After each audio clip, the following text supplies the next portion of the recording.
خوشی ہے آمنہ کے لال کے تشریف لانے کی۔ سرکار کی آمد کا یہ ذکر کر رہے ہیں، چراغاں ہے، آرائش و زیبائش ہے، ایسا ہر کام جو ناجائز نہ ہو، شریعت نے روکا اس سے نہ ہو، وہ شریعت سے ٹکرا نہ رہا ہو۔ صحابہ کرام رضی اللہ تعالی عنہم سے لے کر امام بخاری تک اور بعد تک اس کی حمایت کی گئی۔ امام بخاری جب بخاری لکھ رہے تھے تو 16 سال لگ گئے بخاری لکھنے میں، اور یہ ہر فرقہ دیوبند ہوں یا غیر مقلد وہابی ہوں، ختم بخاری کے جلسوں میں یہ بات امام بخاری کی فضیلت میں بیان کرتے ہیں کہ امام بخاری کہتے ہیں میں نے بخاری لکھنے کا طریقہ یہ بنایا تھا،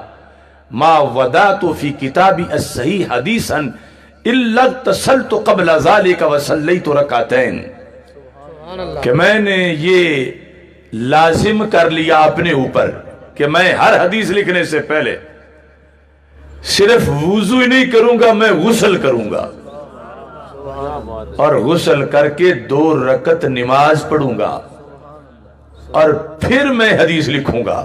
نہ یہ قرآن میں ہے، نہ یہ حدیث میں ہے،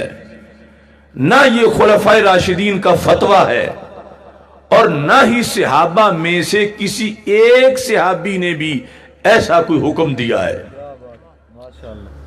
اور جو بدعت کی لیٹسٹ تعریف ہے، امام بخاری پر پوری طرح فٹ آ رہی ہے کہ کام دین میں ہو، نیا ہو، اور ثواب سمجھ کے کیا جائے۔ جو آج کچھ لوگوں کا سٹائل ہے مسلمانوں کو مشرک اور بدعتی قرار دینے کا، اس کے پیش نظر تو امام بخاری جیسا بڑے قد کا مسلمان بھی بدعتی ہونے سے نہیں بچتا۔ اب ہماری آرائش و زیبائش، یہ جھنڈیاں، یہ تو معمولی کام ہے، ہم نے کوئی نماز تو نہیں نہ گھڑی، نماز میلاد کہ 2 رکعت نماز محفل میلاد، کوئی ایسا تصور ہے؟ تو امام بخاری تو 2 رکعت نماز کتابت حدیث گھڑ کے پڑھ بھی رہے ہیں، اور سارے فرقے انہیں خراج تحسین پیش کر رہے ہیں۔ کوئی ایسی آیت یا حدیث نہیں کہ اے ایمان والو جب حدیث لکھنے لگو تو غسل کر لو اور 2 رکعت نفل بھی پڑھو، یہ کوئی آیت نہیں، کوئی حدیث نہیں۔ امام بخاری دین میں پوری نماز گھڑ کے اور 16 سال اس پہ عمل کرتے رہے۔ اب 2 ہی صورتیں، یا تو بدعتی ہیں یا بدعتی نہیں ہیں۔ اگر بدعتی ہیں ان کے بقول تو وہ کوئی اپنا اور بخاری ڈھونڈیں، چونکہ بدعتی کی حدیث تو ہر فرقے کے نزدیک، یعنی یہ جن سے ہم کر رہے ہیں بات، بدعتی کی حدیث معتبر نہیں ہوتی۔ اتنا بڑا جرم ہے بدعتی ہونا، تو پھر تو وہ امام بخاری کی ایک حدیث بھی نہیں لے سکتے ان سے، چونکہ ان کے نظریے اور دین کے مطابق امام بخاری نے 16 سال ہر حدیث سے پہلے بڑی 2 بدعتیں کی، اور بھی تھیں لیکن بڑی 2 تھیں، کہ غسل کرنا اور ساتھ ہی 2 رکعت نفل پڑھنا۔ اور اگر بدعتی نہیں، جس طرح کی حقیقت ہے کہ بدعتی نہیں، تو پھر اگر امام بخاری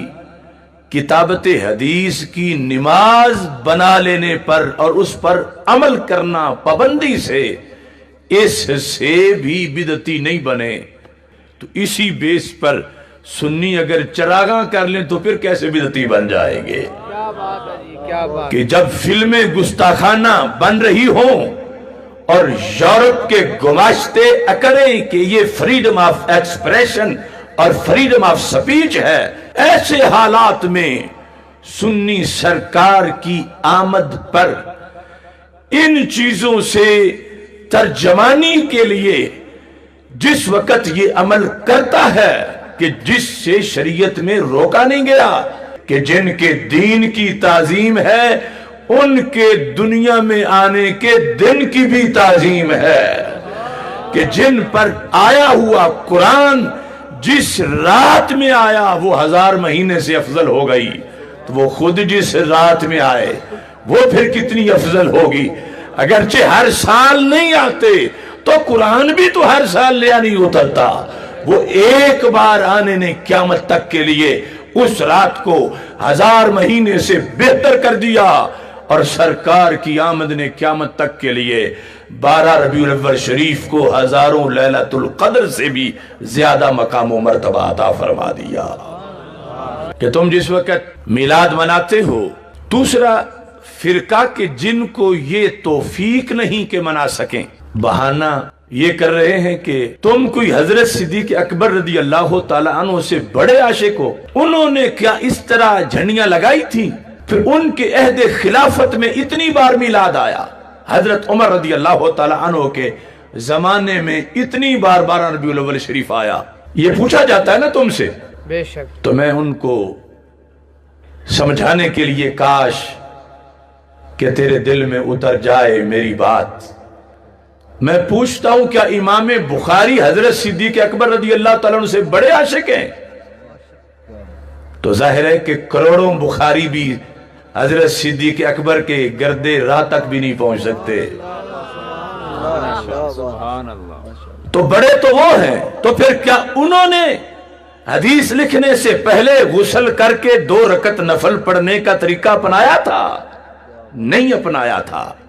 تو پھر امام بخاری نے کیوں اپنا دیا؟ بے شک، یعنی جو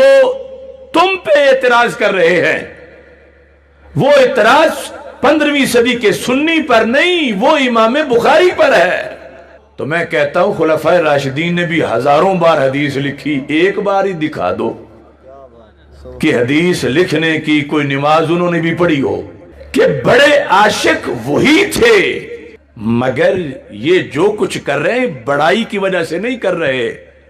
یہ اپنی محرومی اور کمی کا کچھ بدل پورا کرنا چاہتے ہیں۔ جنہوں نے سرکار دو عالم صلی اللہ علیہ وسلم کا چہرہ دیکھ کے حدیث کانوں سے سنی ہو، ان کو تو اس سے ہی دل میں جو کچھ مل گیا، وہ امام بخاری 16 سال بھی نہیں پا سکے، لیکن انہوں نے کہا جب وہ وقت نہیں ملا کہ سرکار کے سامنے بیٹھ کے سنتے تو کم از کم وقت تو آپ کے تصور میں گزرے، کم از کم اس کے لیے ہم کوئی اہتمام تو کریں۔ تو اس لیے امام بخاری بڑائی کی وجہ سے نہیں کہ پہلے کچھ نہیں کر سکے تو میں بہت کچھ کروں، بڑے عاشق پہلے ہی تھے، لیکن امام بخاری اس بیس پر کہ زمانہ محبوب کا نہیں مل سکا تو ہم ایسے طریقے ساتھ اپناتے ہیں، اگرچہ کام نیا کیا ہے مگر کیا سرکار کی محبت میں ہے، اور ادھر اللہ حکم دے رہا ہے کہ ان کی تعظیم کرو،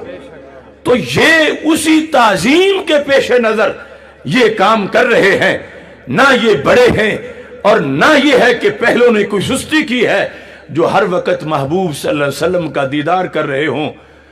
ان کے لیے تو 1 سیکنڈ میں آنکھ کھولتے ہی جو کچھ انہیں مل جاتا تھا، ہم اگر سال بھر میلاد کی محفل سجائیں پھر بھی نہیں ملے گا، چونکہ تصور میں بیٹھیں یاد کریں رحمت کا نزول تو ہوگا، مگر یہ کام کہ سرکار کا دیدار ہو جائے، وہ دیدار جو ظاہری حیات والا تھا تو کیسے ہو سکتا ہے؟